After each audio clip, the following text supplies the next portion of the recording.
I never thought that I would be giving my TED Talk somewhere like this. But like half of humanity, I have spent the last 4 weeks under lockdown due to the global pandemic created by COVID-19.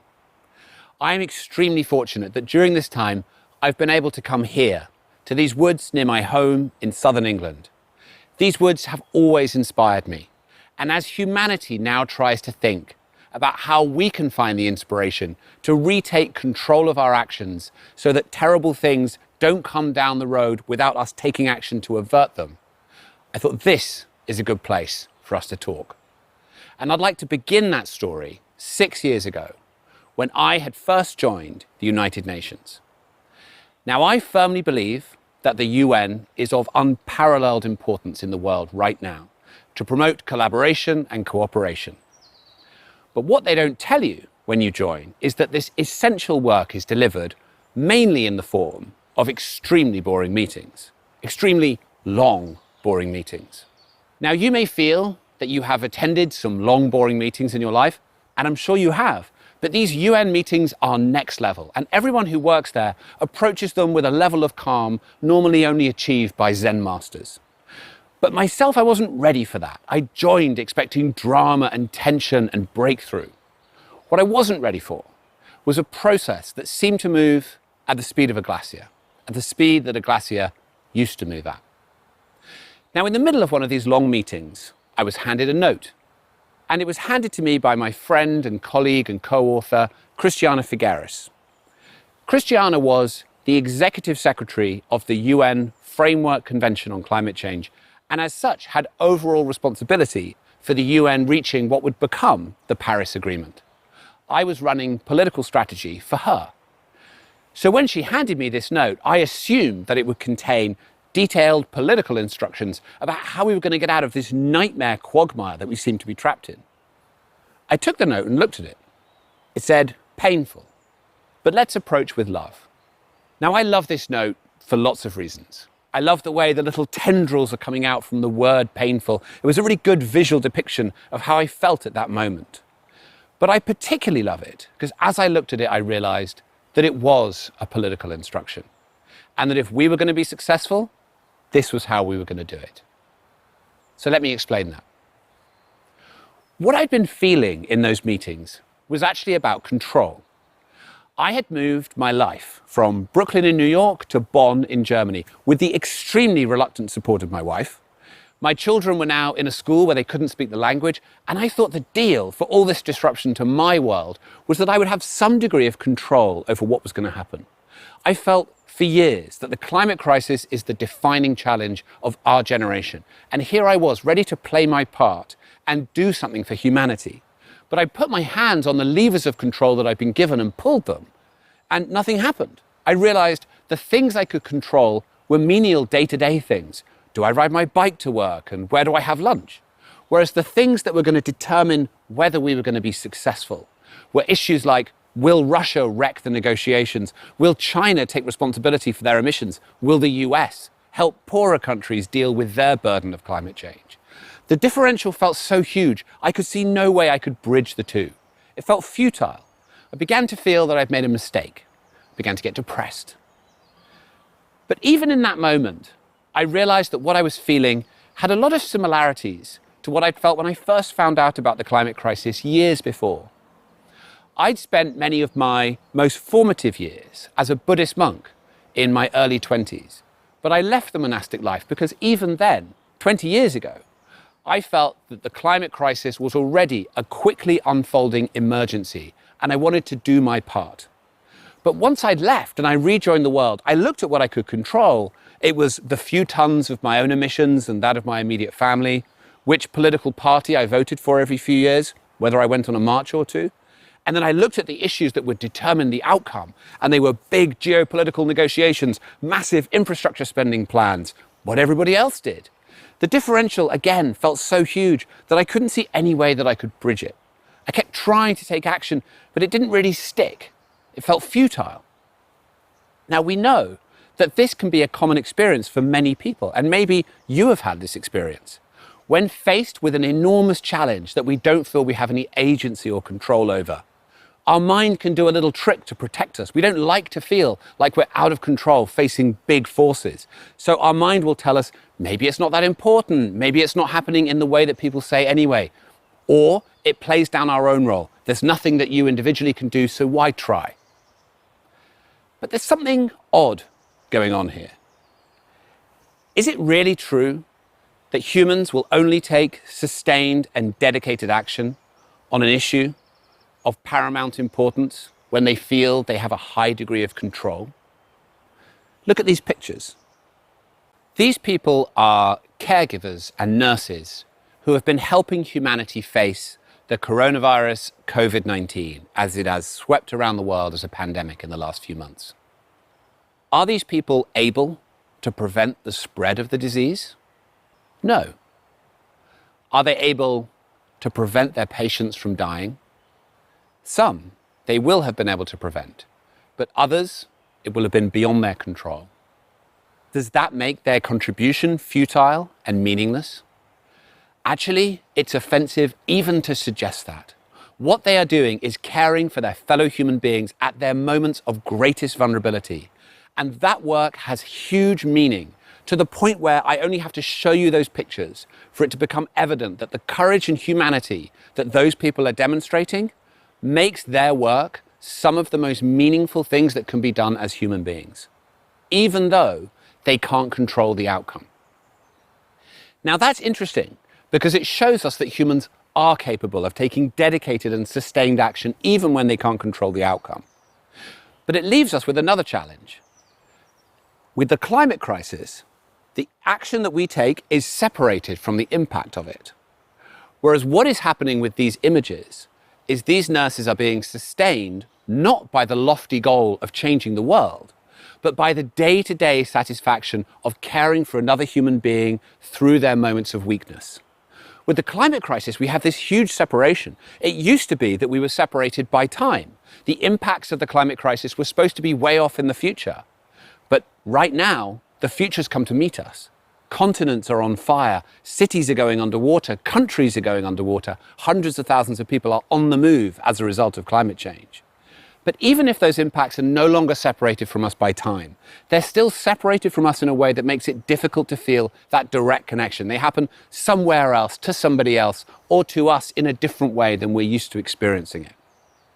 So even though that story of the nurse demonstrates something to us about human nature, we're going to have to find a different way of dealing with the climate crisis in a sustained manner.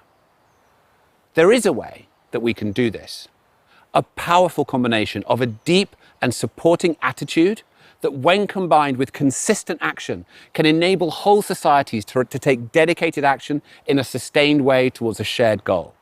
It's been used to great effect throughout history, so let me give you a historical story to explain it. Right now, I'm standing in the woods near my home in southern England. And these particular woods are not far from London. 80 years ago, that city was under attack.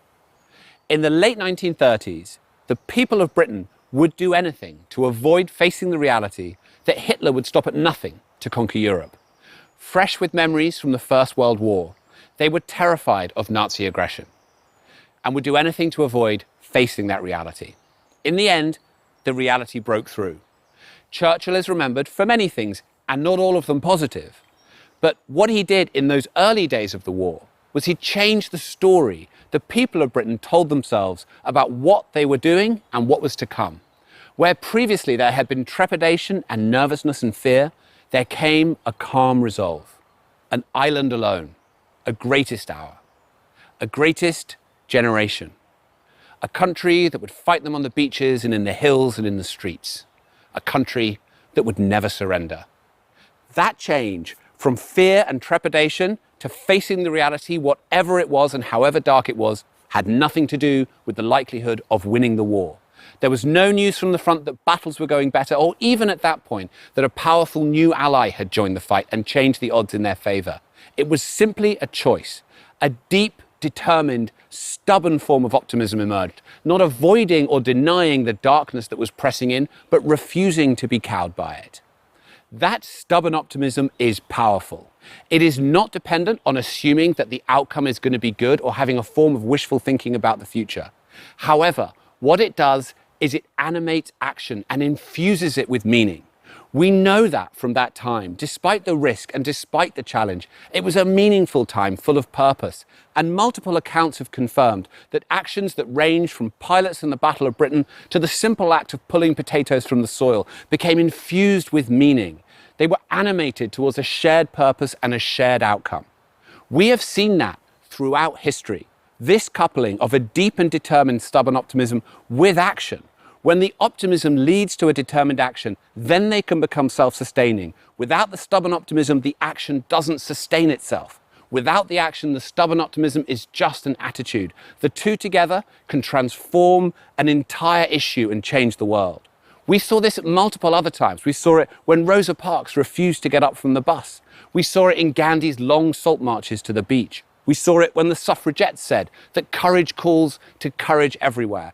And we saw it when Kennedy said that within 10 years, he would put a man on the moon that electrified a generation and focused them on a shared goal against a dark and frightening adversary, even though they didn't know how they would achieve it. In each of these cases, a realistic and gritty but determined, stubborn optimism was not the result of success, it was the cause of it. That is also how the transformation happened on the road to the Paris Agreement. Those challenging, difficult, pessimistic meetings transformed as more and more people decided that this was our moment to dig in and determine that we would not drop the ball on our watch and we would deliver the outcome that we knew was possible. More and more people transformed themselves to that perspective and began to work. And in the end, that worked its way up into a wave of momentum that crashed over us and delivered many of those challenging issues with a better outcome than we could possibly have imagined. And even now, years later, and with a climate denier in the White House, much that was put in motion in those days is still unfolding. And we have everything to play for in the coming months and years on dealing with the climate crisis.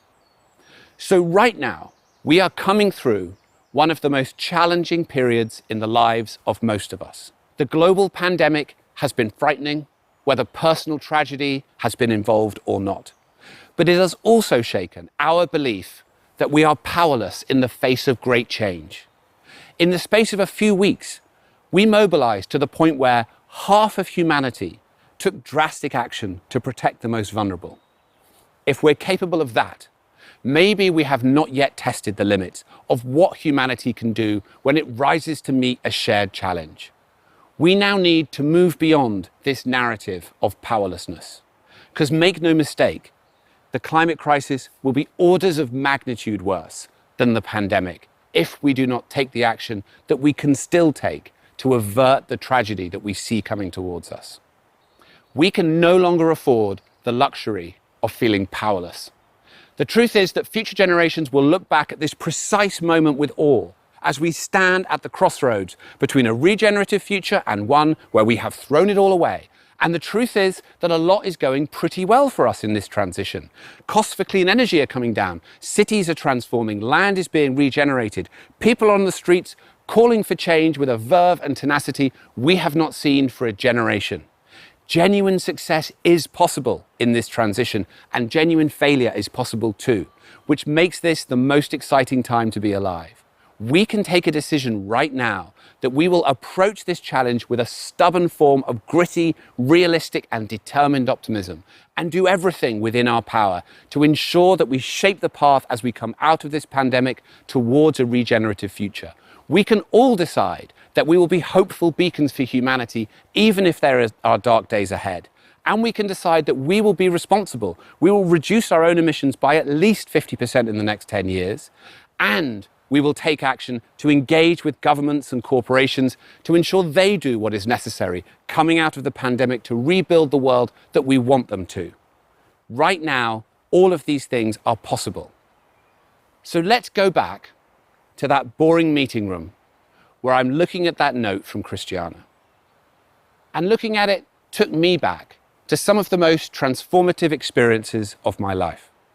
One of the many things I learned as a monk is that a bright mind and a joyful heart is both the path and the goal in life. This stubborn optimism is a form of applied love. It is both the world we want to create and the way in which we can create that world. And it is a choice for all of us. Choosing to face this moment with stubborn optimism can fill our lives with meaning and purpose. And in doing so, we can put a hand on the arc of history and bend it towards the future that we choose. Yes, living now feels out of control. It feels frightening and scary and new.